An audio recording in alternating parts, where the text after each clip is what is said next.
on attend une petite quarantaine de personnes, mais on a l'habitude dans ce groupe, et bienvenue à tous, de démarrer nos conférences à l'heure et de les terminer à l'heure. On a tous des agendas très chargés, donc on est très respectueux de cela. Donc, bonjour à tous. Je suis Agnès Poquet et je co-préside avec Marie qui est là. Voilà, Marie, le groupe RH des alumni de Sciences Po. Donc, l'année dernière, nous avons eu une activité un petit peu au ralenti, mais en tout cas, on est ravis de vous accueillir et démarrer l'année avec cette conférence autour du livre d'Olivier Tirmarche qui est, alors sur mon écran, entre Marie et moi-même, je ne sais pas si c'est la même chose pour vous, qui s'appelle le nouvel horizon de la productivité, en finir avec le surtravail. Mais avant de rentrer dans le vif du sujet, en fait, je souhaiterais revenir un instant sur les activités de notre groupe RH qui n'est pas bien connu de tous, j'imagine. Donc, pour votre information, nous organisons dans ce groupe un certain nombre de conférences autour d'un fil rouge que nous choisissons parce que nous pensons qu'il répond aux préoccupations de notre quotidien à nous, professionnels des RH. Le dernier cycle tournait autour de l'entreprise apprenante, les nouveaux modes d'apprentissage, l'impact des biais cognitifs sur la façon d'apprendre, des neurosciences, pardon, et des biais cognitifs aussi. On a choisi un nouveau thème pour le prochain cycle sur un sujet qui est complètement différent et j'espère qu'il vous intéressera. Donc, n'hésitez pas à nous contacter, Marie et moi-même, et à réagir. Et qui tournera plus autour du rôle des RH dans la transition écologique, la gouvernance responsable, l'influence sur les critères ESG, l'impact investment. Voilà, donc un thème un petit peu différent. Pourtant, aujourd'hui, on a choisi de commencer l'année avec deux conférences un petit peu différentes en dehors de ces cycles et qui sont liées en fait au contexte Covid et j'espère post-Covid. En fait, nous prévoyons, alors avant de parler de la conférence d'aujourd'hui, nous prévoyons, j'espère début février, en fonction de la disponibilité des intervenants, une conférence qui s'intitulera DRH et si nous prenions soin de nous.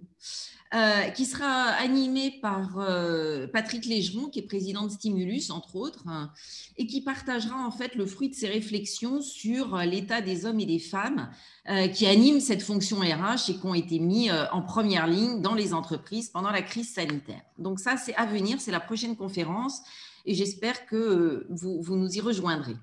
La conférence d'aujourd'hui, en fait, que Marie va introduire dans un instant, est née d'une réflexion en fait autour des nouvelles façons de travailler qui nous ont été imposées par la crise sanitaire, mais au-delà du télétravail, et ce n'est pas le sujet d'aujourd'hui, il s'agit plus de réfléchir autour à finalement la course vers toujours plus d'efficacité, toujours plus de productivité et qui va être renforcée par la situation économique difficile dans laquelle on va se retrouver sous peu.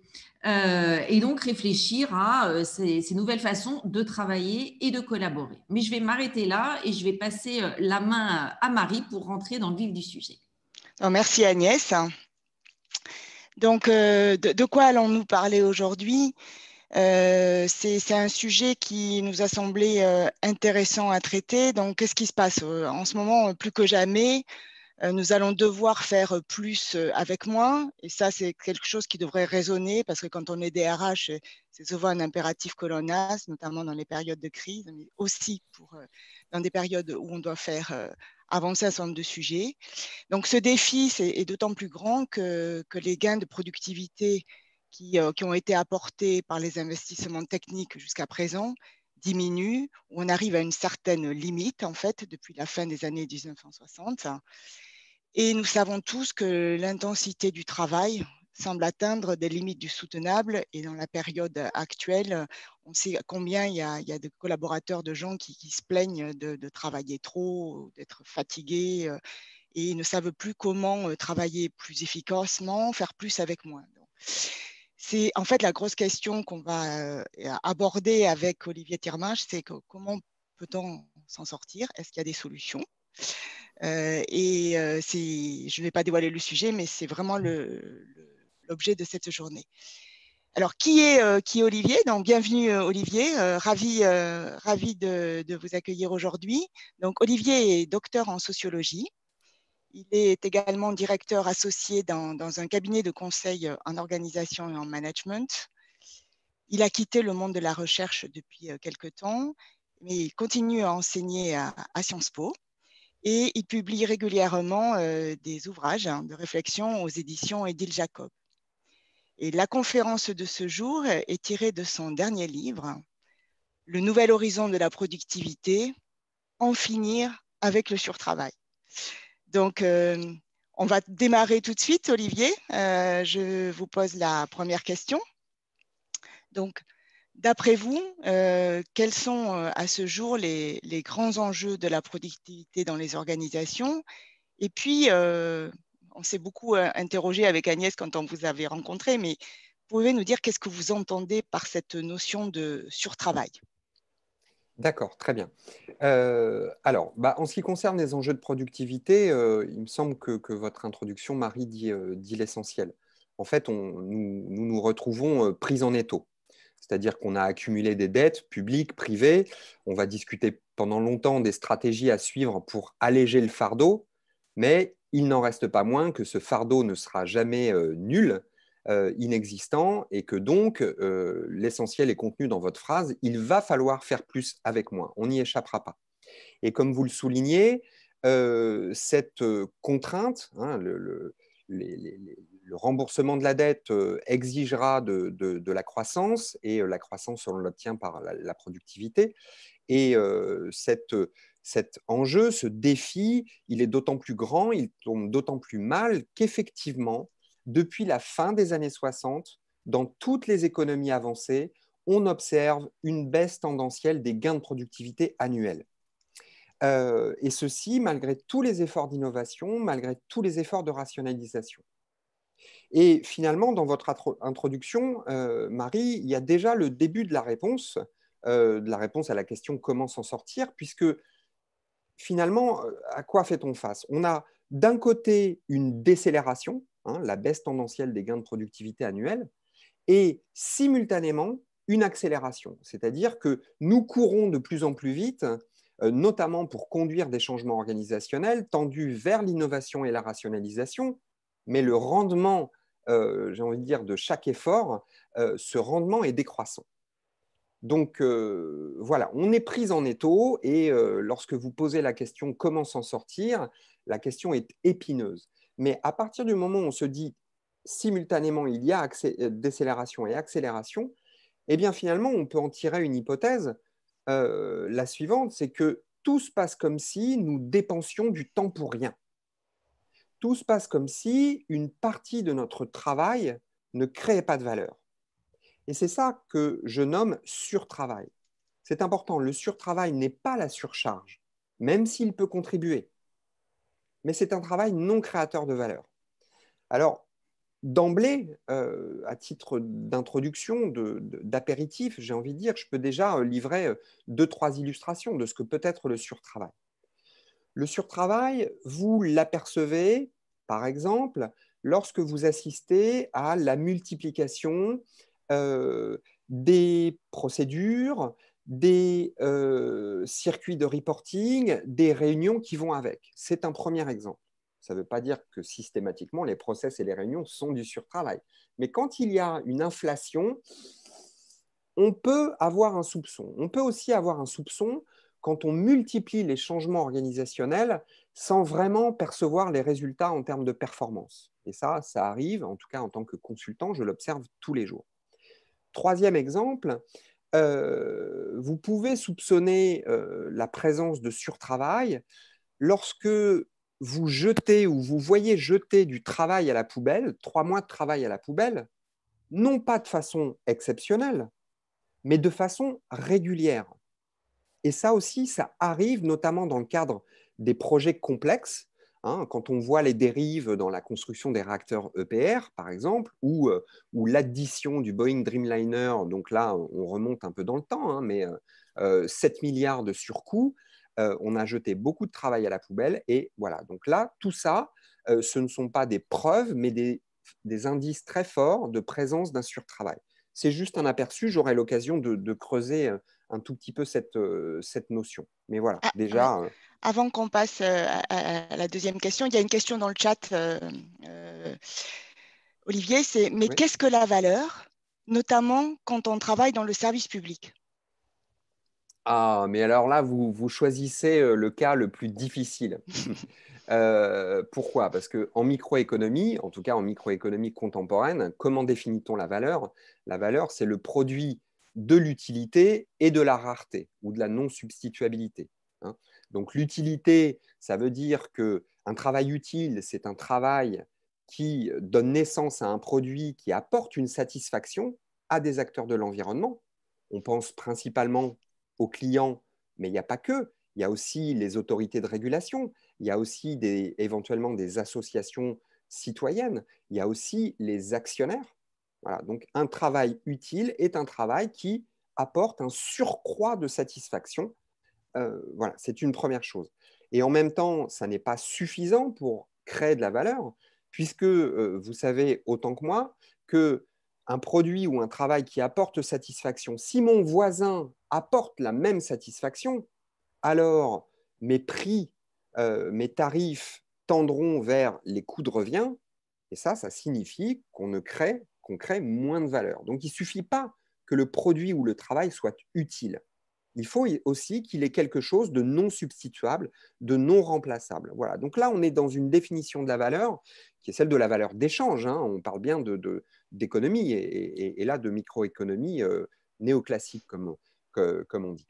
Alors, il y a hic précisément pour les services publics.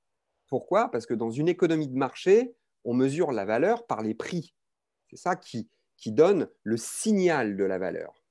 Dans le cas du service public, il y a une dépense, mais il n'y a pas toujours, voire il y a rarement, un prix de vente. Et en général, les économistes valorisent la valeur créée par les services publics au coût de revient. Donc là, quand je dis service public, je ne parle pas des services délégués de type transport, eau, etc. Parce que là, pour le coup, il y a un prix de revente. Mais il y a tout un tas de services publics pour lesquels on ne paye pas. Et donc, on est obligé de mesurer la valeur par les coûts.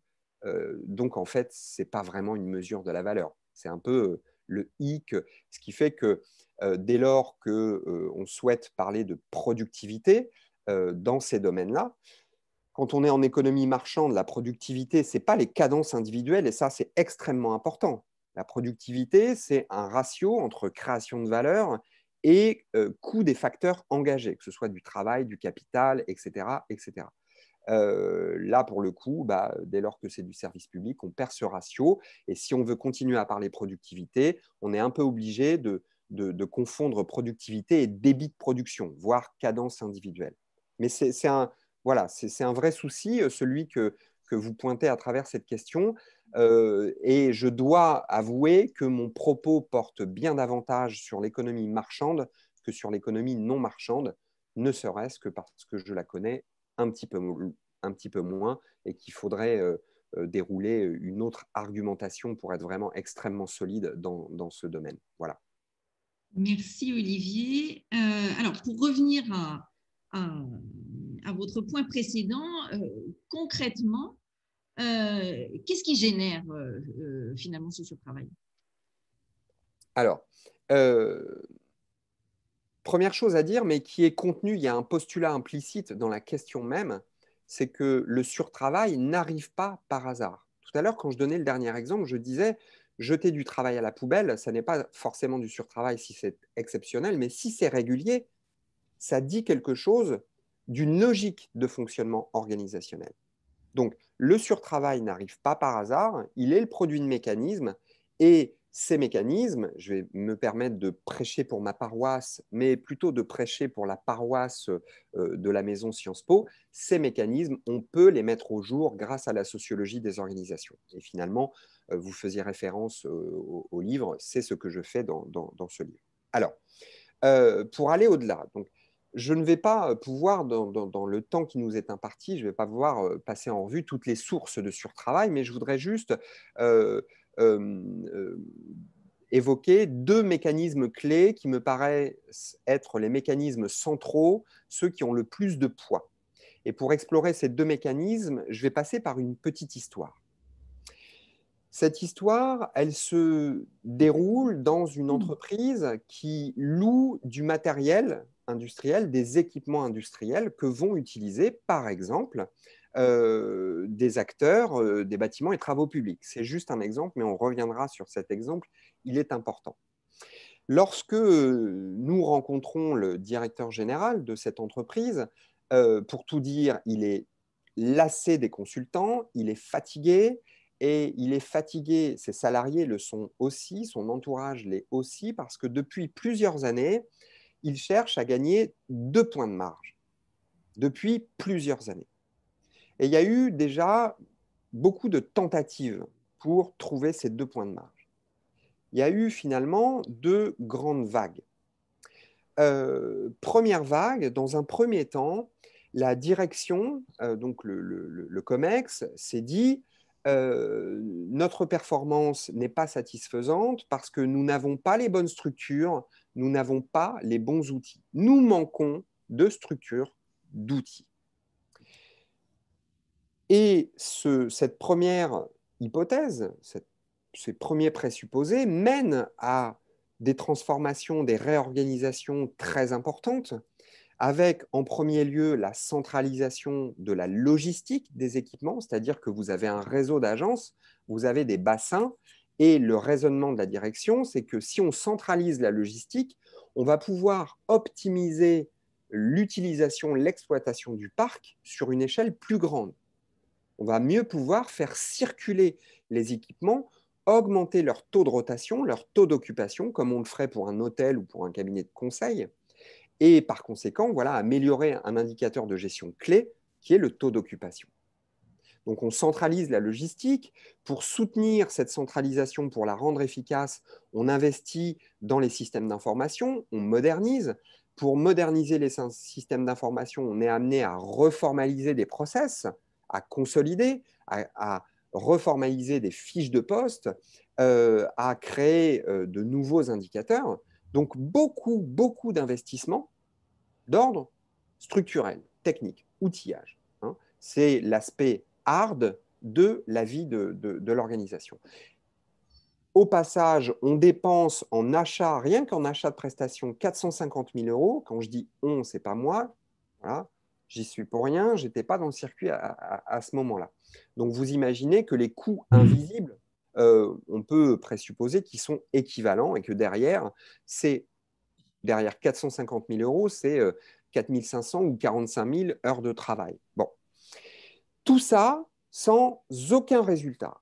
Les indicateurs de gestion ne s'améliorent pas.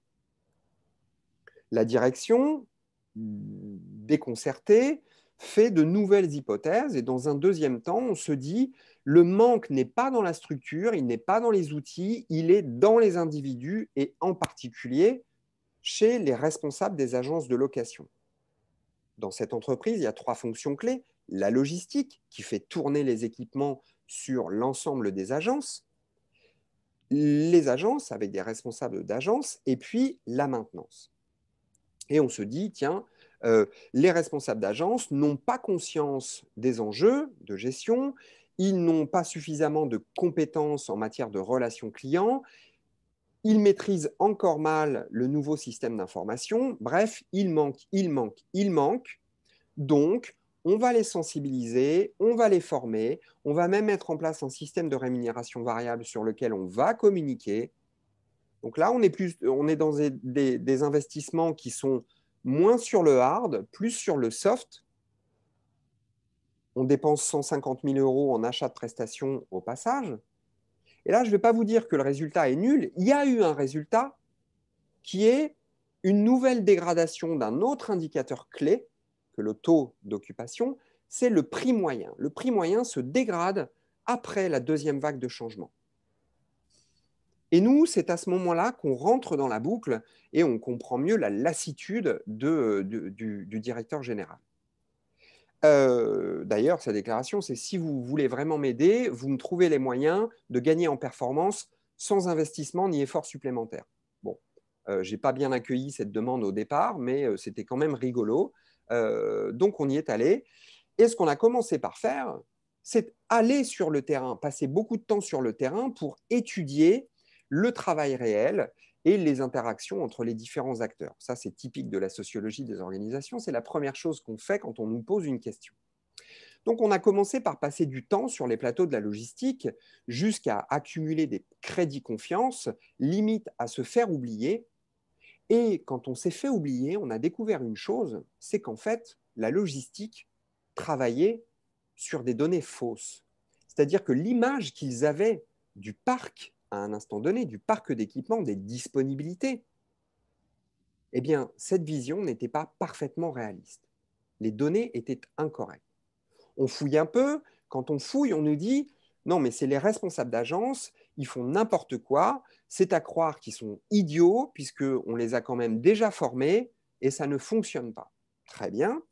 Donc, nous allons voir les responsables d'agence. On prend un café, 2 cafés, 3 cafés. Au bout de 17 cafés, on était un peu énervé, mais on fait une autre découverte, c'est qu'en fait, les responsables d'agence n'étaient pas du tout stupides. Ils maîtrisaient parfaitement le système d'information qu'on leur avait mis entre les mains. Simplement, pour des raisons que je vais préciser, ils souhaitaient garder des équipements en réserve. Pour cela, il fallait les soustraire de la vue de la logistique et donc fausser les bases de données.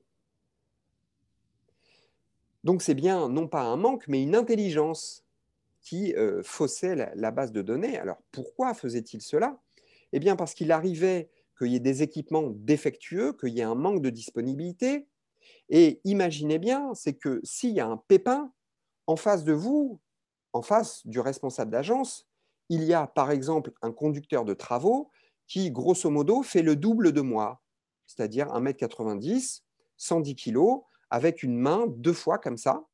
Et donc, le conducteur de travaux, si vous lui dites « Ah, bah, ce qui était prévu, ça ne va pas vous voir se faire », le gars monte dans les tours, brandit sa grosse main, et finalement, le problème des responsables d'agence, ce ne sont pas les indicateurs de gestion, c'est la grosse main. Ça, c'est concret, ça. Et face à cette grosse main, ils ont besoin de trouver des alternatives très rapidement. C'est pour ça qu'ils cachent des choses, ils cachent des ressources. Et puis aussi, ce qu'ils font, c'est accorder des ristournes. Et quand on les forme à la relation client, ils accordent encore plus de ristournes. Donc, vous avez le prix moyen qui se dégrade. Voilà. Alors, une fois qu'on s'est dit ça, vous voyez qu'il y a les 2 indicateurs clés de gestion, le taux de rotation et le prix moyen. Vous voyez et ce ne sont pas des manques, c'est de l'intelligence. C'est de la capacité à gérer des problèmes concrets. Bon, mais je vous ai parlé d'équipements défectueux, donc évidemment qu'il faut aller voir la maintenance. On va voir la maintenance. Cette fois, on monte dans des fourgonnettes. On prend une départementale, 2 départementales. Au bout de la 17e départementale, on finit cette fois par comprendre que le problème de la maintenance, ça n'est pas de mettre à disposition des équipements en bon état, c'est de contenir les coûts de maintenance, pour des raisons que je ne vais pas détailler ici. Mais leur problème était donc différent de celui des responsables d'agence, qui lui-même était différent de la logistique. Et partant, ils faisaient des sacrifices qui faisaient qu'il y avait un petit peu plus de pépins, un petit peu plus d'accidents dans les agences, accidents que je vous ai décrits précédemment. Au final, quand on passait du temps sur le terrain, quand on étudiait les interactions, le travail réel, on découvrait qu'il n'y avait pas de manque. La problématique était dans une divergence d'objectifs qui elle-même entretenait un déficit de coopération entre les 3 acteurs. Finalement, chacun d'entre eux tirait dans les pattes de l'autre. L'enjeu devenait remettre de la convergence là où il y avait divergence. Comment a-t-on fait dans ce cas-là? On aurait pu imaginer d'autres solutions, mais comment a-t-on fait? Pas de grand chambardement, on a apporté une petite modification à un process qui était déjà existant, un process RH. On a, à travers cette petite modification, on a permis aux responsables d'agence d'évaluer la maintenance. Ce faisant, le problème des responsables d'agence devenait le problème de la maintenance, on retrouvait une convergence, et les responsables d'agence n'avaient plus besoin de tirer, de fausser les bases de données, ou en tout cas beaucoup, beaucoup moins, et donc on assurait une convergence entre les responsables d'agence et la logistique. Il y avait de la coopération, on a vu les indicateurs se redresser parce qu'on a pu modifier les problèmes posés aux acteurs et donc leur stratégie individuelle. Je vais faire une petite pause, je vous permets de poser des questions parce que je vous ai livré beaucoup d'informations et par Zoom, c'est vraiment pas évident de suivre, surtout quand il n'y a pas de PowerPoint pour nous servir de béquille intellectuelle. Donc, merci. Donc, oui, n'hésitez pas à poser vos questions, y compris en réactivant votre micro. Je pense quand même que ça résonne quand on est dans des fonctions de DRH où on se trouve souvent confronté à des problèmes d'efficacité organisationnelle et souvent on met en place un certain nombre de KPI ou on lance de nouveaux process pour le faire et peut-être qu'on ne s'intéresse pas suffisamment à ces logiques entre acteurs finalement et toute cette complexité de l'interrelationnel. En tout cas, moi, c'est ce que j'ai pu constater souvent dans ma vie professionnelle. Est-ce qu'il y a des questions? N'hésitez pas à lever la main puis à prendre la parole.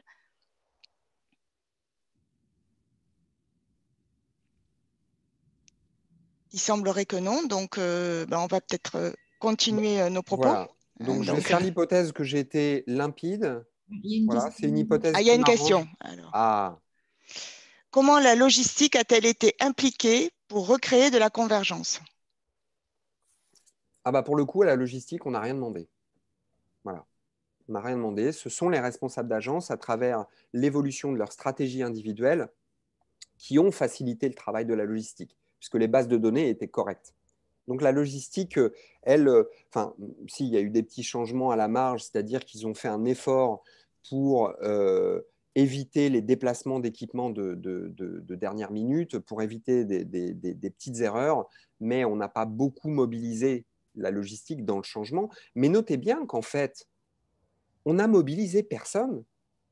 J'exagère à peine quand je dis ça. On a apporté des modifications dans le contexte, dans les données concrètes, dans les problèmes concrets posés aux acteurs, en commençant en mettant au centre les responsables d'agence et en apportant des petites modifications. Vous avez parlé de neurosciences tout à l'heure en évoquant des choses que vous aviez déjà faites, de biais cognitifs, donc vraisemblablement de nudge. Ici, on n'a pas placé de nudge. Voilà, on a apporté des changements dans le contexte, dans les éléments de structure. Et vous voyez comment les structures et les comportements voilà, se définissent l'un l'autre. Mais pour les acteurs, ça a été extrêmement light. Au passage, là où on avait dépensé, où ils avaient dépensé 600 000 euros en achat de prestations, ils ont dépensé, cette fois, 60 000 euros, coût du changement divisé par 10 pour obtenir des résultats. Bon, vous imaginez bien que j'ai choisi un cas d'école le plus spectaculaire et que donc la division par 10 des coûts du changement, c'est vraiment pour vous séduire, mais ce n'est pas tout le temps comme ça. Mais faites comme si c'était tout le temps comme ça. Ça m'arrange. Merci. Il y a une deuxième question. Quel est l'objectif commun qui a été choisi? Quel KPI? La rémunération variable a-t-elle été la même pour les 3 départements? Et le nombre de KPI a-t-il été diminué? Alors, en fait, la rémunération variable n'avait pas eu d'impact. Parce que ce n'est pas la rémunération variable qui protégeait les responsables d'agence contre la grosse main du conducteur de travaux. La rémunération variable était fondée sur des indicateurs de gestion, mais ça, l'indicateur de gestion, dans ces cas-là, c'était beaucoup plus abstrait que la grosse main du conducteur de travaux. C'était ça l'incitation, l'incentive. C'était le conducteur de travaux. Voilà. Donc le système de rémunération variable n'avait pas eu vraiment d'impact très très fort. Et pour améliorer les indicateurs de gestion, on n'y a pas pensé, on les a laissés de côté. Ce n'est pas ça qu'on a fait.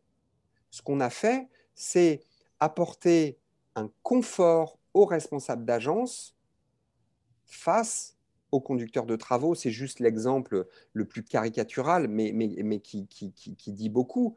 Et pour la maintenance, quand on a amené finalement le gros changement dans les indicateurs, c'était l'évaluation par les responsables d'agence de la maintenance qui s'occupaient de leur zone. Ça a amené quoi?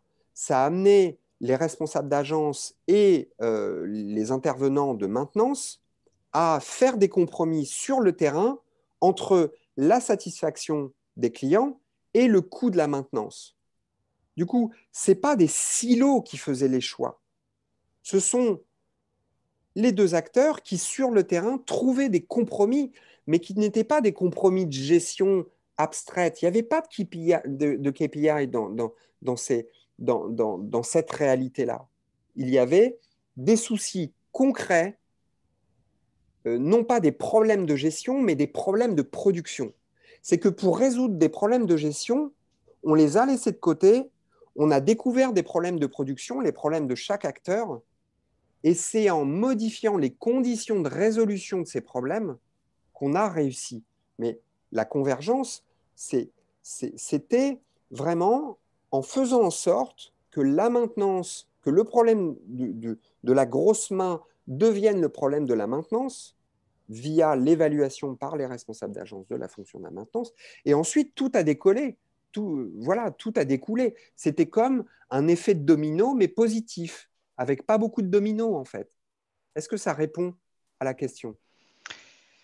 Je pense que la personne va nous dire. Il y a aussi, en fait, deux autres questions que je vais grouper qui sont complémentaires, Olivier, de Stéphanie Caroline.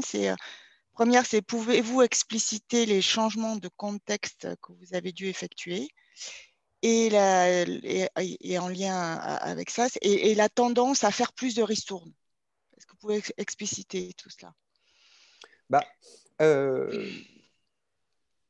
En fait,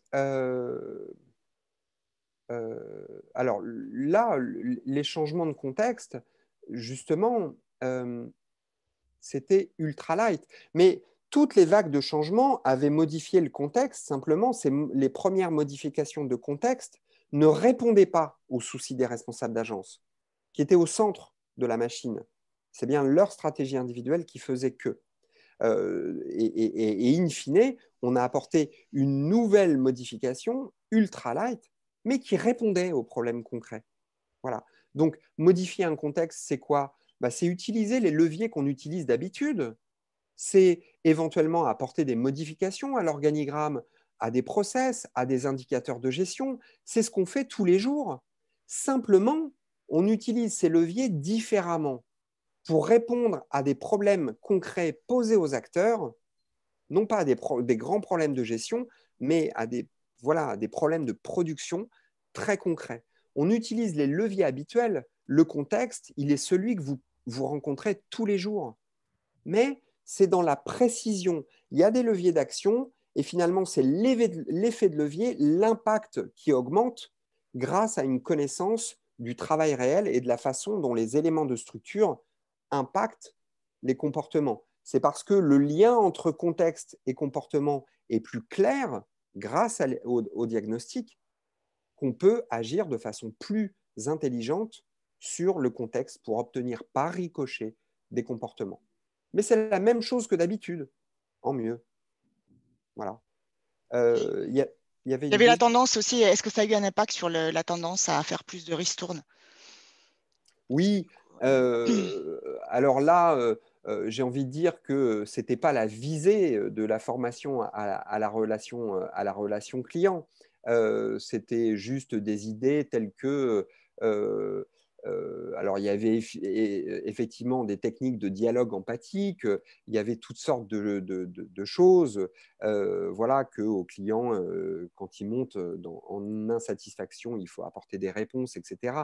La conséquence sur la quantité de ristournes, elle était un petit peu accidentelle. Voilà, ce n'était pas la visée de la formation, mais il y avait eu un éveil et qui n'avait fait que renforcer une stratégie qui était déjà là. Voilà, rassurez-vous, les formations à la relation client n'ont pas forcément cette conséquence-là. Hein. Rassurez-vous. Donc, je vais prendre juste un commentaire de Solène qui va me permettre de faire la transition pour introduire la troisième question. C'est Solène qui dit, je pense que pour casser les silos qu'on a créés par la répartition des tâches à outrance via les ERP, ou etc., c'est d'avoir des objectifs communs, rassembleurs, et rajouter un spécifique au département, en fait, un objectif spécifique au département. Donc, on ne va pas commenter ça, mais c'est aussi un lien de faire, voilà, la troisième question, c'est finalement, bon, on a parlé de tous ces problèmes de surtravail, d'où ça vient, comment ça peut être généré, etc. Et en fait, est-ce qu'il est possible de les réduire, voire de les éradiquer, en fait, ce surtravail? Et puis, comment on s'y prend? Parce que bon, nous, on n'est pas toujours familier de faire des approches, je dirais, de réflexion, d'organisation sociologique. Donc, est-ce que vous pouvez nous aider là-dessus, nous éclairer, Olivier? Alors, pour ça, il faut faire une petite relecture rapide, parce qu'il est 9h05 tout de même, de cette histoire. Qu'est-ce qui s'est passé? Première caractéristique de la prise de décision, c'est que la prise de décision, elle s'est faite dans la méconnaissance du travail réel et de la dynamique des interactions entre les acteurs. Cette méconnaissance, j'appelle ça du management abstrait. Le management abstrait, c'est on ne considère la vie de l'organisation que par le biais de ses structures apparentes, organigramme, process, indicateurs, etc., etc. Le management abstrait, c'est un regard techniciste sur le monde. Et c'est aussi une obstination. C'est que quand la technique ne fonctionne pas, vous l'avez vu dans cette histoire, qu'est-ce qu'on fait? On répond par la technique et on empile des choses. C'est une première caractéristique. Donc, un premier mécanisme clé, c'est le management abstrait. Donc, il va falloir jeter les bases du management concret. Je vais y revenir. Deuxième chose, c'est que ce que vous ne voyez pas, si on remonte le processus de décision, on s'aperçoit que la vision qui a été déployée à travers les 2 premières vagues de changement, cette vision a été portée par 3 acteurs, principalement le DSI, la DRH et un directeur des opérations qui, comme par hasard, avait mené avec beaucoup de succès une centralisation dans une autre entreprise. Qu'est-ce que ça veut dire, ça? Ces 3 acteurs qui avaient formé une coalition dominante entourant le directeur général, c'est qu'ils avaient un savoir-faire à valoriser.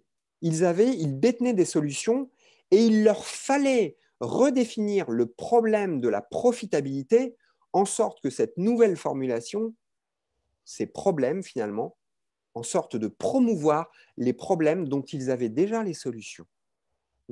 Donc, dans une organisation, là, les 2 mécanismes, c'est management abstrait qui se marie avec autre chose. Cette autre chose, c'est une logique d'action qui va non pas des problèmes aux solutions, mais des solutions aux problèmes. Quand les 2 se mélangent, c'est explosif et vous dépensez 600 000 € pour rien. Voilà. Donc, fondamentalement, la première chose à faire, ce qui est central, c'est de jeter les bases du management concret qui vont vous permettre de détecter les déficits de coopération, comme je l'ai dit, mais qui vont vous permettre de détecter éventuellement les coalitions dominantes. Alors, la logique qui va des solutions aux problèmes, ce n'est pas une aberration propre à cette entreprise-là, c'est vrai pour toutes les organisations. Et donc, il faut orienter le flot des solutions, ce qui revient à orienter le jeu des intérêts particuliers, pour éviter le surtravail, pour éviter, par exemple, des verrouillages, de l'enfermement dans des anciens schémas, pour éviter de la dispersion. Bon, je ne vais pas rentrer dans tous les détails des conséquences possibles de la logique qui va des solutions aux problèmes, mais les 2 mécanismes clés, c'était cela. Et finalement, ce qui est le plus important là-dedans, ce qui traverse tout le livre dont on vous a annoncé la publication, c'est bien le management concret. Et la réponse centrale, c'est le management concret. Comment fait-on? Eh bien là, d'autres que moi ont déjà poussé ces solutions il n'y a pas longtemps dans un livre dont je vais faire la pub, écrit par Henri Bergeron, Patrick Castel et d'autres gens de cette jolie maison, d'autres sociologues. Et finalement, pour jeter, qui ont observé, donc c'est Covid-19, une crise organisationnelle, et là on a observé aussi du surtravail, même si ce n'était pas formulé comme ça. Et finalement, quels sont les leviers pour jeter les bases du management concret? Premièrement, la formation. Mais une formation permettant d'analyser le travail réel et de comprendre la dynamique des interactions.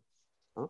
Dans le management abstrait, finalement, il y a une partie des acteurs qui focalise sur la structure et une autre partie qui focalise sur les individus, plutôt la fonction RH, et on y reviendra sans doute.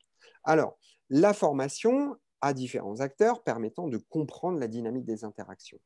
Mais, et ça vaut jusqu'en haut, jusqu'aux décideurs, pour les reconnecter au terrain. C'est bien ça l'enjeu, c'est la reconnexion des décideurs stratégiques et organisationnels au terrain.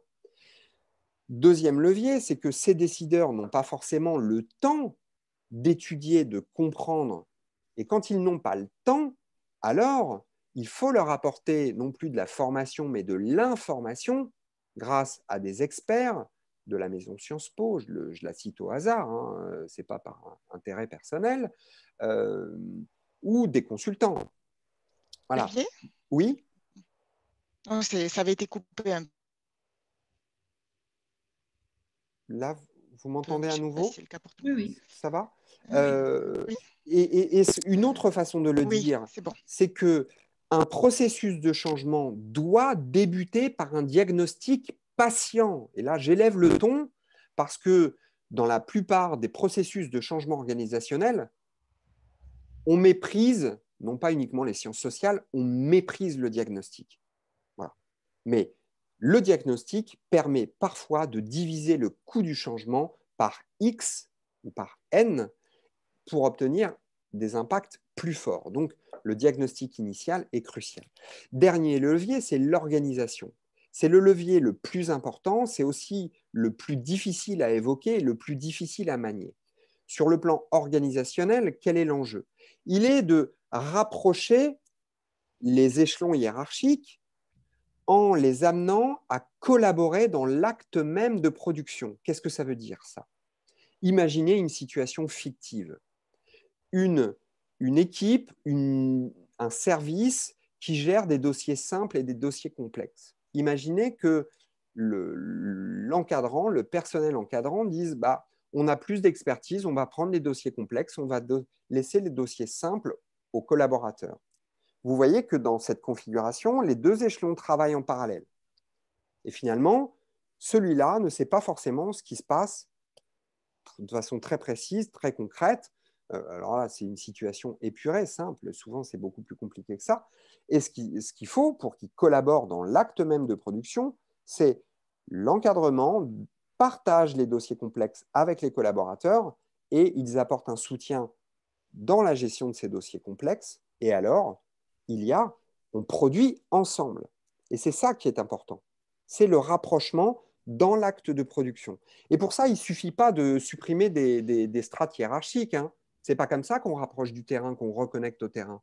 Parce que si vous supprimez une strate hiérarchique, que vous multipliez par la même occasion par 2 ou par 3 ou par 4 la taille des équipes, en termes de reconnexion, vous avez pire que mieux. Voilà.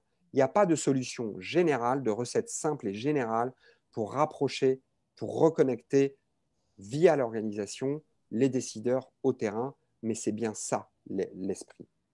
J'ai une question, Ouais. Olivier, sur l'analyse de processus, de la question de Caroline. Analyse de processus via des entretiens terrain ou des work cafés? Alors, j'ai une grosse préférence pour les entretiens individuels. Pourquoi? Parce que vous avez vu dans l'histoire que j'ai racontée, pour progresser, il fallait découvrir des comportements qui étaient illégitimes, qui étaient clandestins. L'intelligence des responsables d'agence, hein, ils ne manquaient pas de conscience des enjeux, ils ne manquaient pas de compétences. Au contraire, c'est bien leur intelligence qui faisait que, mais leur comportement était clandestin. Et tant qu'on n'avait pas révélé ça, le côté obscur de la vie de l'organisation, on ne pouvait pas avoir un impact. Et pour révéler ça, il fallait libérer la parole et l'intimité de l'entretien individuel. Là, et puis même s'il faut faire 17 départementales dans la fourgonnette ou prendre 17 cafés, c'est bien cette intimité-là qui va non seulement libérer la parole, mais permettre à l'interviewé de dérouler une histoire. La valeur de l'entretien, c'est pas dans l'analyse que fait l'interviewé, c'est dans la description de ce qu'il y a de plus banal dans sa vie quotidienne. Et pour ça, il faut faire raconter des histoires. C'est beaucoup plus facile en entretien individuel. Mais on peut mixer, mixer avec de l'observation, évidemment. Alors ça, c'est bien quand il y a de l'activité récurrente, mais dans certaines circonstances, le rendement de l'observation est un peu plus faible. Les entretiens collectifs, ça peut être un complément. Je l'utilise plutôt pour trouver des solutions que pour comprendre la réalité. Parce qu'on passe à côté, avouer des comportements illégitimes en collectif, c'est quand même un petit peu délicat. Voilà. Autre question, remarque? Pas dans le chat. Bon. Donc, on peut peut-être passer à l'autre question. Allez. Quelle est l'autre question? Dites-moi. Finalement, l'autre question, c'est revenir à notre fonction RH et comment notre fonction peut-elle jouer un rôle? Puis est-ce qu'elle est légitime? Est-ce qu'elle est crédible pour faire ça vis-à-vis des opérationnels par rapport à des consultants, par exemple? Alors, d'un côté, la fonction ressources humaines a une légitimité puisque ce dont on parle depuis 40 minutes, quelque chose comme ça, c'est de la dimension humaine.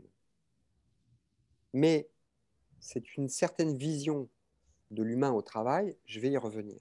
Donc il y a une légitimité qui vient de la lettre H. En même temps, ce que j'ai observé, c'est que la fonction ressources humaines avait une difficulté qui était de remonter les processus de décision de changement. Et que j'ai accompagné la fonction dans un certain nombre de processus et grosso modo, on découvrait les choses au moment de la procédure d'information-consultation. Donc, la fonction RH avait souvent un déficit de légitimité en comparaison des patrons métiers, ce qui la faisait intervenir trop tard dans les processus de changement. Donc, il y a à la fois une légitimité et un déficit de légitimité qui n'est pas forcément explicite, mais qui est factuel. Une difficulté à remonter les processus de changement, et c'est ça le défi. Alors, comment profiter de la légitimité qui est déjà là et puis compenser le déficit? Eh bien, pour profiter de la légitimité qui est déjà là, on peut utiliser l'expression l'humain au travail, mais en modifiant la vision de ce qu'est l'humain au travail. C'est-à-dire que la fonction RH a une vision dans laquelle dominent non pas forcément les éléments de structure, les indicateurs de gestion, etc., encore que, mais elle accorde aussi de l'importance aux individus. C'est ce qu'elle fait, par exemple. Combien de fois avez-vous construit des programmes de développement managérial à destination de cadres haut potentiel? Mais qu'est-ce que vous avez fait à ce moment-là? Vous avez extrait des cadres, des managers, de leur contexte de travail, puisque vous réunissez ces individus dans quelque chose d'intercontextuel, ce qui amène à psychologiser un peu le développement managérial, c'est-à-dire à apporter des compétences cognitives, émotionnelles, comportementales. Une autre façon de le dire, c'est qu'à travers ces programmes de développement, vous avez choisi des seringues avec tel ou tel consultant et vous avez planté la seringue dans le cerveau des participants. C'est donc bien à des individus hors contexte et c'est bien des compétences définies hors contexte de travail que vous avez injectées. Ce qui est central dans l'action de la fonction RH dans le système, c'est bien l'individu. Or, ce dont on parle depuis tout à l'heure, ce n'est pas des individus. Si je caricature et que je profite que vous me connaissez déjà un petit peu pour être grossier, les individus, si je caricature, on s'en fout. On se fout de ce qu'ils ont dans la tête. Évidemment, c'est faux ce que je viens de dire. Mais c'est une provocation pour dire ce qui doit être au centre de l'attention. Ce ne sont pas les éléments de structure, mais ce ne sont pas non plus les individus. C'est ce qui est entre les deux, c'est l'interaction. Ce qui permet de jeter les bases du management concret, d'éviter le surtravail qui vient du management abstrait et de son mariage avec la logique qui va des solutions aux problèmes. Il faut faire évoluer la vision de l'humain au travail, en sorte de placer au centre les interactions entre individus et les interactions entre individus et éléments de structure qui font partie du contexte. Ensuite, il y a aussi les données de marché, il y a d'autres choses que les éléments de structure dans le contexte, mais quand même, les éléments de structure pèsent. Donc, légitimité liée à la lettre H, mais qu'on peut exploiter à fond si on fait évoluer la vision de l'humain au travail et si on oriente les efforts vers la reconnexion au terrain, c'est-à-dire la capacité des décideurs à comprendre la dynamique des interactions, le travail réel. À sortir ces décideurs d'une position de dénonciation. C'est-à-dire que quand vous pratiquez le management abstrait, vous voyez le manque partout parce que vous ne vous intéressez à la vie de l'organisation que quand vous avez un constat d'écart. Tiens, les résultats ne sont pas au rendez-vous, les efforts ne sont pas au rendez-vous, soit parce qu'il n'y a pas la quantité d'efforts attendus, soit parce que les efforts sont mal orientés. Et partant les projets de performance sont trop souvent fondés sur des constats d'écart, et il y a un signal très fort, hein, c'est que je vous promets qu'il y aura surtravail de changement en l'occurrence, si le projet de performance commence par le mot dysfonctionnement. Si au début du processus, on prononce dysfonctionnement, c'est mort. C'est mort parce que dans le mot dysfonctionnement, il y a une indignation et donc une dénonciation de la réalité du travail. Si on dénonce, on ne comprend pas, on passe à côté de choses telles que ce que je vous ai décrites. Et donc, l'enjeu de l'accompagnement par la fonction RH des décideurs, des acteurs de l'organisation, c'est leur dire stop, arrêtez de dénoncer la réalité, commencez par la comprendre. Voilà. Donc, il y a une évolution à tenir de ce point de vue-là, une évolution de posture. Hein. Si vous accompagnez des managers, c'est dans leur capacité à comprendre, à déjouer la complexité des phénomènes. Bon, donc là, mais c'est finalement le prolongement de ce que vous faites déjà. Ce n'est pas ce qu'il y a de plus difficile à faire pour vous. Ensuite, il y a remonter les processus de changement, gagner en légitimité. Et là, j'aurais une invitation à vous lancer. C'est d'utiliser la porte du dialogue social. Dans la gestion du dialogue social, la fonction RH, alors dedans je mets la fonction RS, hein, DRS, RRS, etc., hein, donc les gestionnaires du dialogue social. Parce que là, vous avez un monopole d'accès à la salle dans laquelle se tiennent les discussions dans le cadre, par exemple, des procédures d'information-consultation qui ont lieu dès lors qu'il y a un processus de changement important. Et là, vous pouvez profiter de votre monopole, de votre avantage comparatif par rapport à d'autres décideurs. Pourquoi? Parce que la notion de surtravail, l'idée d'une réduction du surtravail dans le dialogue social, elle a quelque chose de magique parce que aucun des acteurs ne peut être contre la réduction du surtravail. Du côté direction, on peut y voir l'occasion de maximiser la création de valeur, repenser à l'histoire que je vous ai racontée. il y a un effet de levier qui est extrêmement important, d'un côté.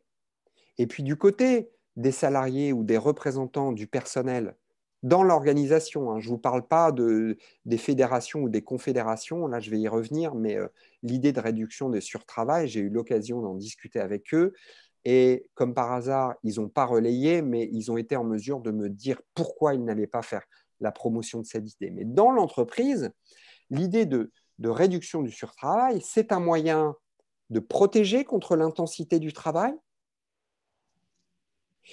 et de redonner du sens, de trouver encore plus de sens dans le travail, puisque vous vous débarrassez du travail inutile. Vous vous débarrassez de ce qui ne sert à rien. Donc, vous renforcez le sentiment d'utilité et vous faites gagner aux salariés et à leurs représentants.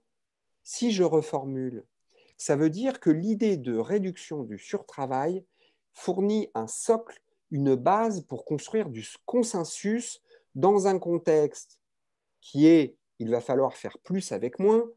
Vous savez déjà quelle tension ça provoque.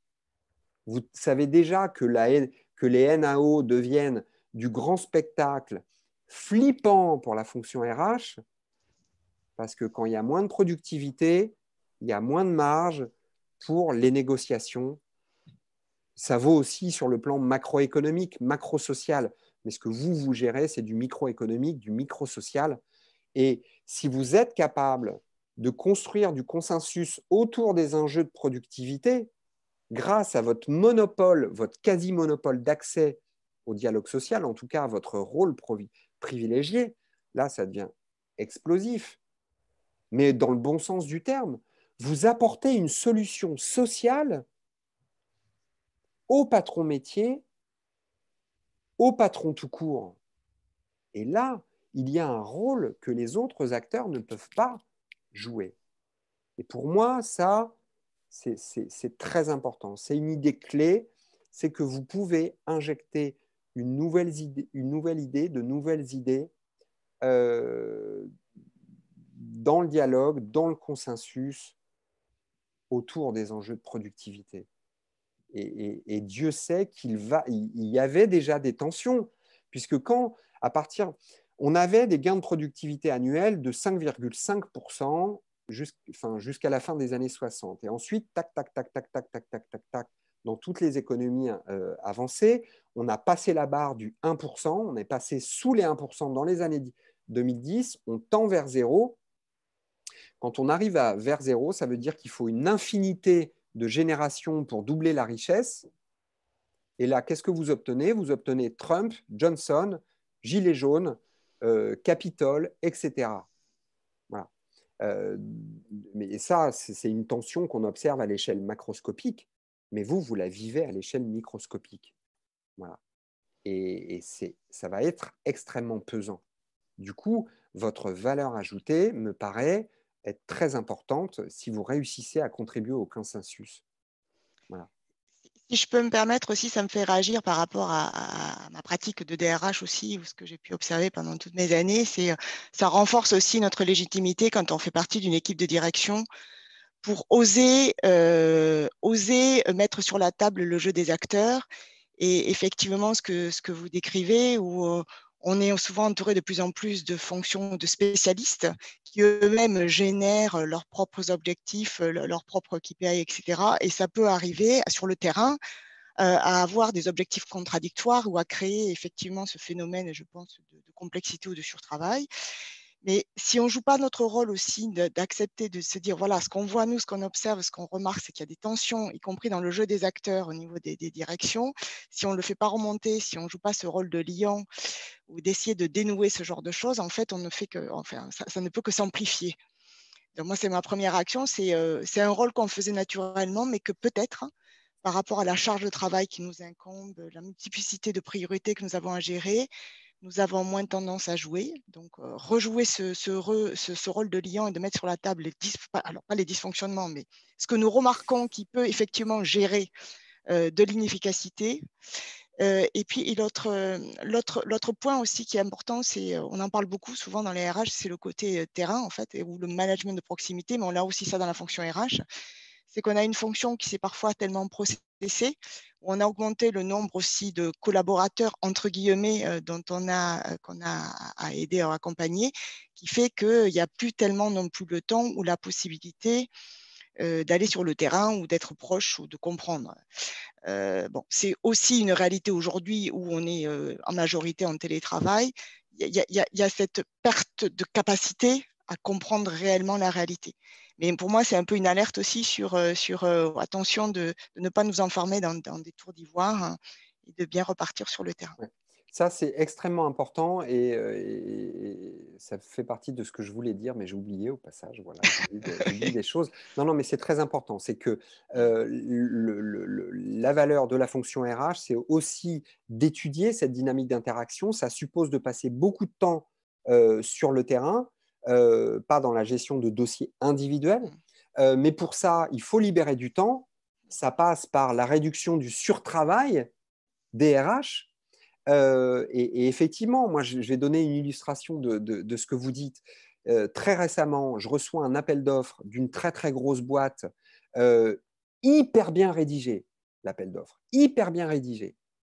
Sauf que elle était fondée sur une vision atomiste, c'est-à-dire privilégiant l'individu plutôt que les interactions. Alors, je ne vous cache pas que j'ai répondu à cet appel d'offres, hein, parce qu'il faut que je mange. Mais très franchement, il y avait la bonne grosse dose de surtravail, il y avait une promesse de surtravail pour la fonction RH. J'avais juste envie de leur dire, mais arrêtez, arrêtez, stop, stop. Voilà, c'est juste une illustration de ce que vous venez de dire, Marie.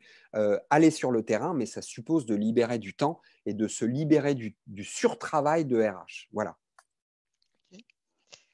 Alors, on a des questions dans le chat, on va remonter. Donc, il y a une question de Manon qui dit quelles solutions pour accompagner les collaborateurs en management en contexte et non hors contexte? Je pense que ça fait référence à votre commentaire sur les formations managériales. Ouais. Alors, bah, ça suppose… Qu'est-ce qu'on est susceptible de rencontrer dans des programmes de développement managérial? Par exemple, on va essayer d'apporter des compétences de leadership. Qu'est-ce que c'est qu'un leader en général? Que doit faire un leader en général?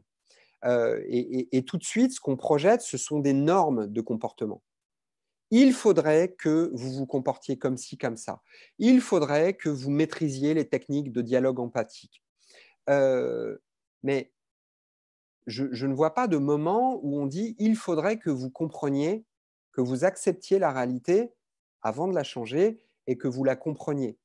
Donc, la première chose, c'est qu'on peut imaginer réunir des décideurs, des managers venus d'horizons différents, mais même dans ces conditions-là, le premier objet de la formation, du transfert de compétences, du co-développement entre managers, c'est qu'ils s'aident les uns les autres à comprendre le contexte de chacun.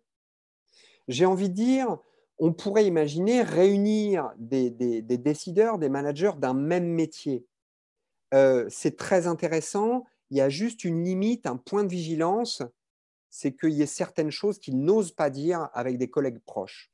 Donc, il y a un dosage à faire. À la fois, c'est bien s'ils partagent des éléments de contexte, s'ils vivent un petit peu la même chose, mais sans qu'ils soient trop proches les uns des autres. Mais voilà, c'est la première chose, c'est on oublie les normes comportementales, on oublie les il faut, et on commence par dans ma vie quotidienne, comment ça se passe, comment je peux comprendre ce qui se passe. Voilà. Donc, c'est un privilège donné à l'analyse de la complexité, au diagnostic, et on oublie les recettes. On les oublie, dans un premier temps en tout cas.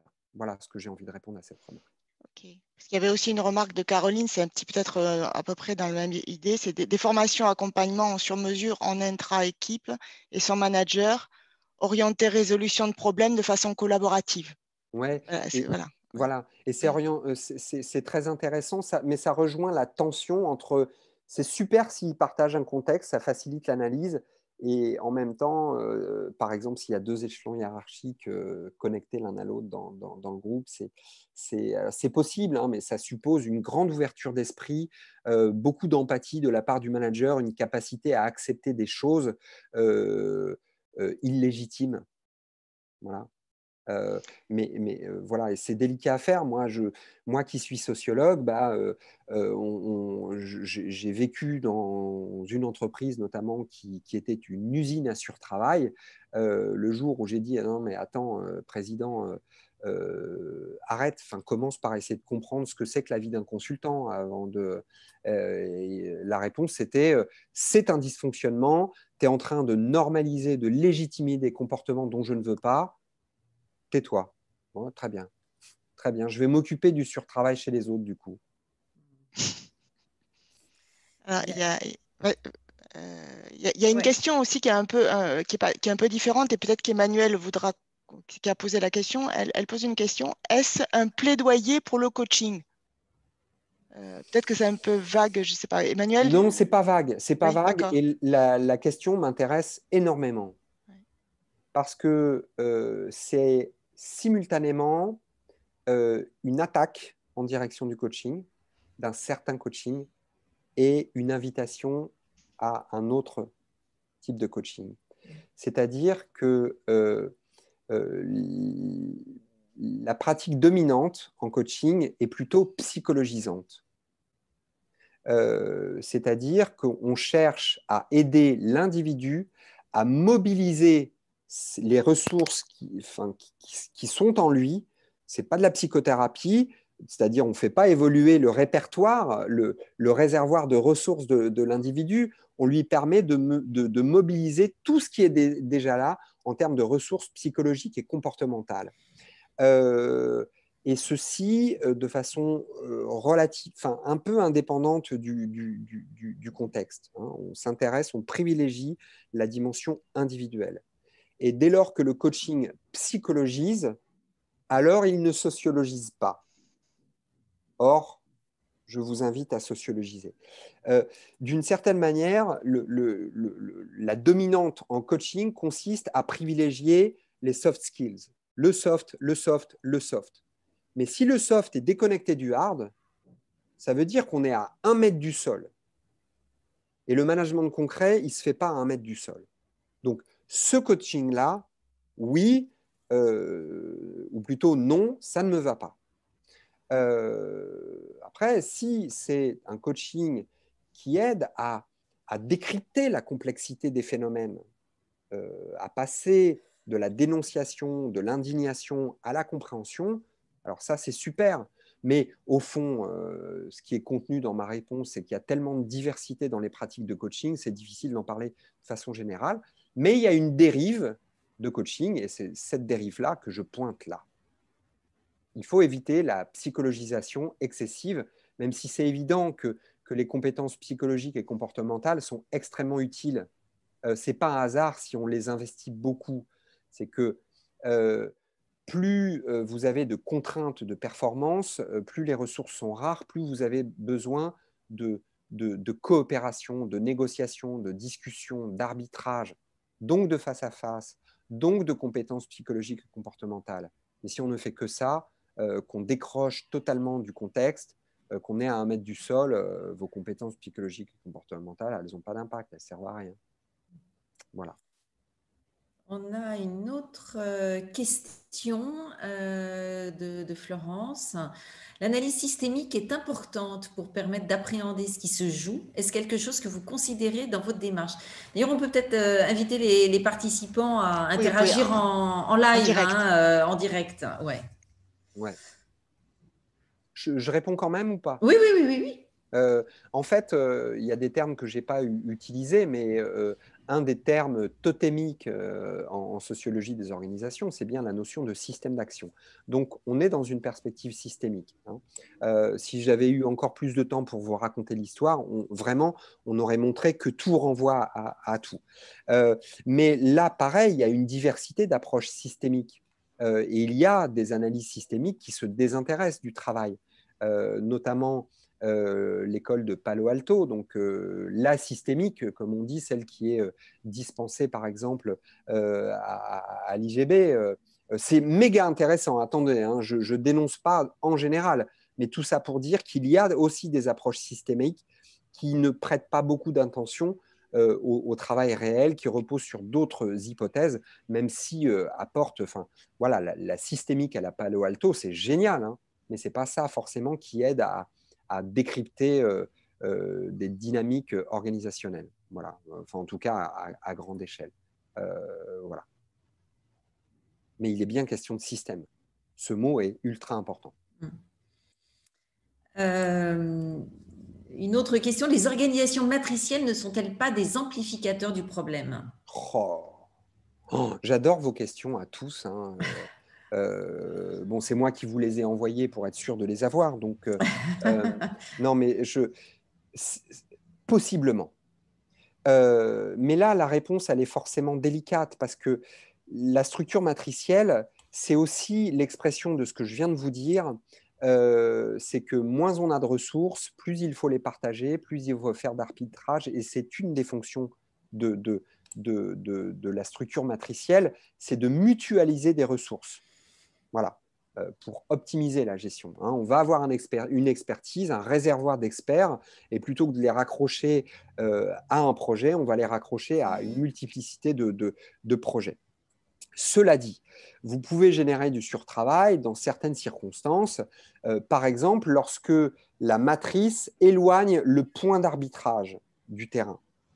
Combien de fois j'ai entendu, par exemple dans l'aérospatial, je ne donnerai pas du tout le nom du groupe concerné, mais j'entends un expert me dire hier, le point d'arbitrage, il couvrait un périmètre de 500 personnes, il était ici, donc on savait qu'au pire, on avait un arbitrage toutes les semaines le lundi matin, voilà, avec une proximité.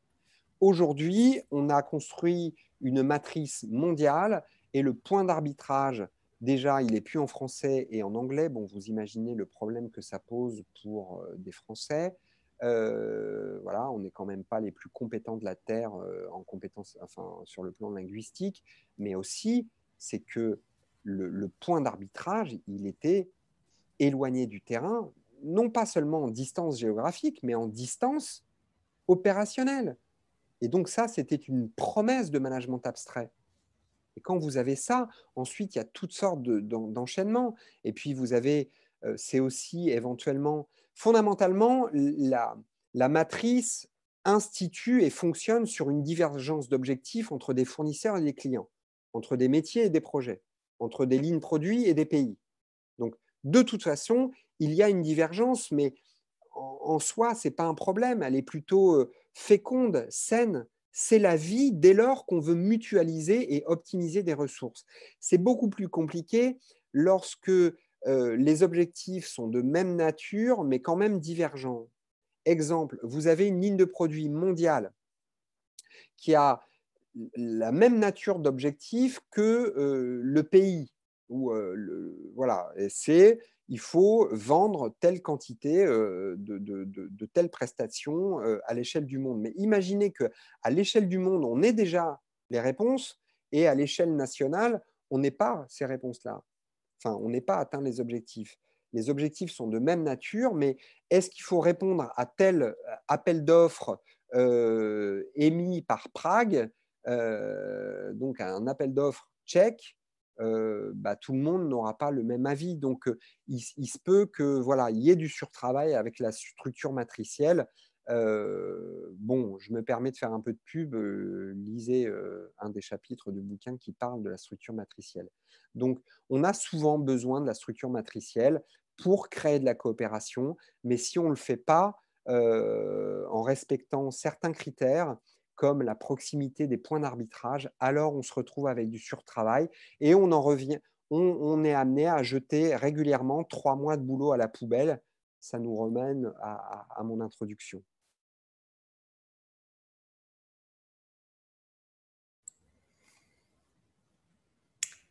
On va peut-être prendre une dernière question. Il y a eu pas mal de réactions sur le coaching, hein, mais bon, Là, je reviens sur une question qui est plutôt relative au rôle que vous avez expliqué des RH, notamment avec le dialogue social.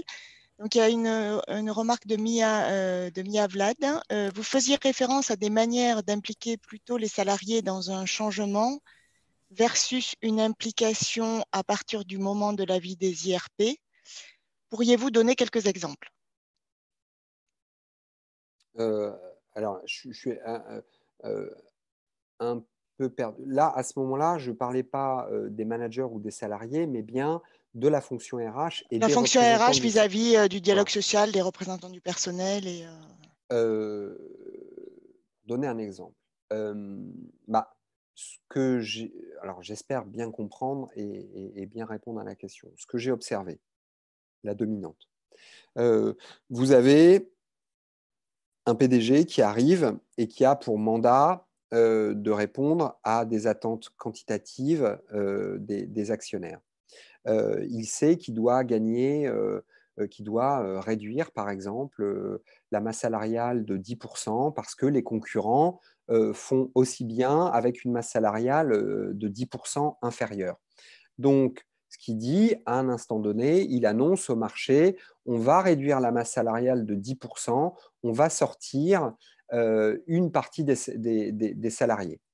Donc là, tout de suite, on a bien là, on est dans un moment de management abstrait. Ce management abstrait conduit immédiatement la fonction RH à répondre par un outil qui est le PSE. Enfin, ça peut être sa variante PDV, mais donc on passe de ratio, donc on passe des abstractions à une autre abstraction qui est plutôt juridique. On passe d'une finalité abstraite à directement l'outil sans passer vraiment par le comment on va faire et on rentre direct ensuite dans la procédure d'infoconsulte. On peut imaginer fonctionner autrement. Ce qui exige quand même une capacité de conviction, mais de se dire, OK, donnons-nous cet objectif-là de réduction, enfin de gain de performance, mais on va faire un détour par l'étude du travail. L'outil pertinent, on ne va pas en parler tout de suite, peut-être ce sera un PSE plus tard, mais peut-être c'est un accord de compétitivité ou autre chose, je ne sais pas. Mais là, il y a un détour à faire, si vous voulez, là où on avait les ratios, l'outil juridique, sans passer par le travail, ça suppose de faire un petit détour dans le travail. C'est une autre temporalité. Ça suppose en fait de le faire avant même d'avoir des attentes en termes de ratio. Ça revient à ce qu'on se disait tout à l'heure, c'est que c'est pas l'exigence de. On ne doit pas attendre la nouvelle exigence de performance pour étudier le travail. Voilà. Ça se fait en amont, on est sur du plus long terme. Mais voilà, l'idée, c'est de faire un détour avant de sauter depuis le ratio vers l'outil juridique. Parce que l'outil juridique, en fait, ensuite, il vous enferme dans le management abstrait. Puisque pour bâtir les livres 1 et 2, qu'est-ce que vous allez faire?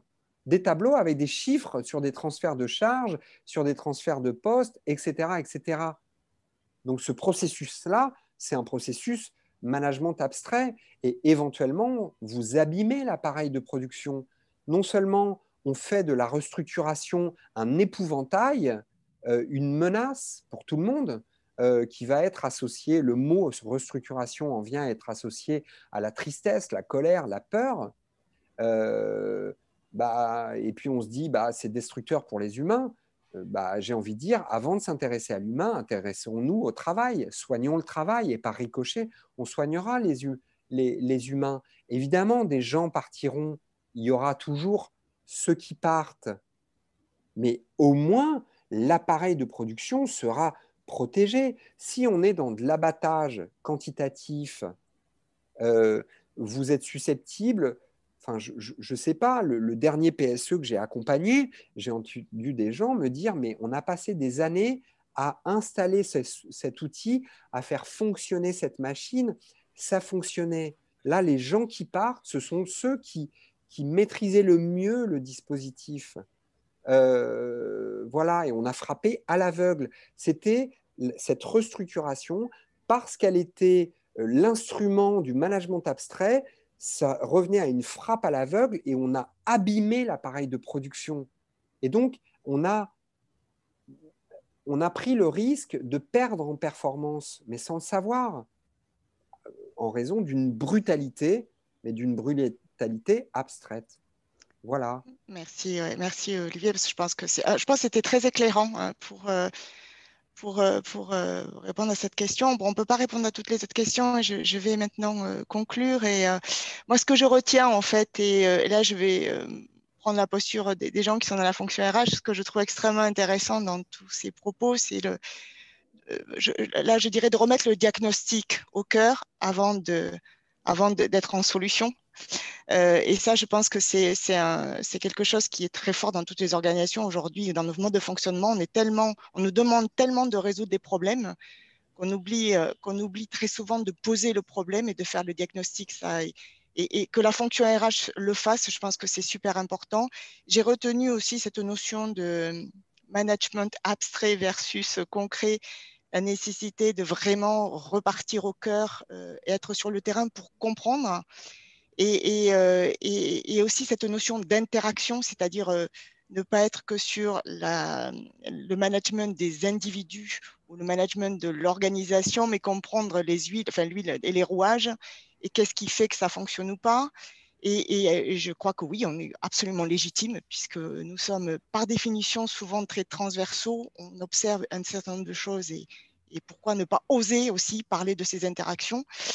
Et puis, ça me fait aussi c'est un écho pour moi, c'est ce fait que souvent dans les RH, on ne veut pas trop aller sur les organisations. On a oublié que la réflexion sur les organisations peut aussi être de notre ressort, en tout cas en complément avec ce que font les opérationnels. Et en tout cas, moi, ça m'a redonné envie et je pense que c'est ça aussi le message, c'est de réinvestir ce champ de la sociologie des organisations et d'apporter des solutions concrètes en ayant observé à ce qui se passe sur le terrain pour répondre à ce mal qu'on connaît tous, qui est effectivement qu'il y a de plus en plus de travail sans avoir les moyens pour le faire. Donc, merci beaucoup, Olivier. J'espère que… Merci, Olivier. Merci Agnès, merci à vous tous. N'hésitez pas à mettre vos commentaires sur le chat et puis à nous faire des suggestions aussi, comme vous l'a dit Agnès, pour la suite, hein, et notamment pour ces réflexions qu'on a sur la RH et la transition écologique, la gouvernance des entreprises, les entreprises socialement responsables. Voilà. Merci à vous tous. Et d'ici là, on espère vous retrouver aussi lors de la prochaine conférence avec Patrick Légeron sur… encore une fois, DRH, et si on prenait soin de nous. Voilà. Peut-être conclusion Olivier. De ma part, oui. Si vous réussissez à faire la promotion du diagnostic dans votre organisation, je vous paye un verre. Mais il faut le prouver, hein, faut le prouver. Hein. D'accord. Est-ce que vous avez votre livre, Olivier, qu'on le voit? Vous l'avez à côté, là? Ah non. Ah non, pourtant, je suis égocentrique, mais pas à ce point-là. Et il sort très prochainement? Il est disponible. Disponible, ça y est. Voilà, donc c'est sur Amazon.com. Voilà, il suffit de cliquer. Voilà, et ça arrive en Prime, donc demain, vous pourrez l'avoir. Mais il faut commander maintenant. Et il était dans l'invitation, de toute façon. Hein. Il avait été mis dans l'invitation, donc voilà. Mais c'est un bouquin génial, hein, je vous le conseille. Merci à tous. Merci à vous tous. Au revoir. Bonne journée, bon week-end. Merci, au revoir.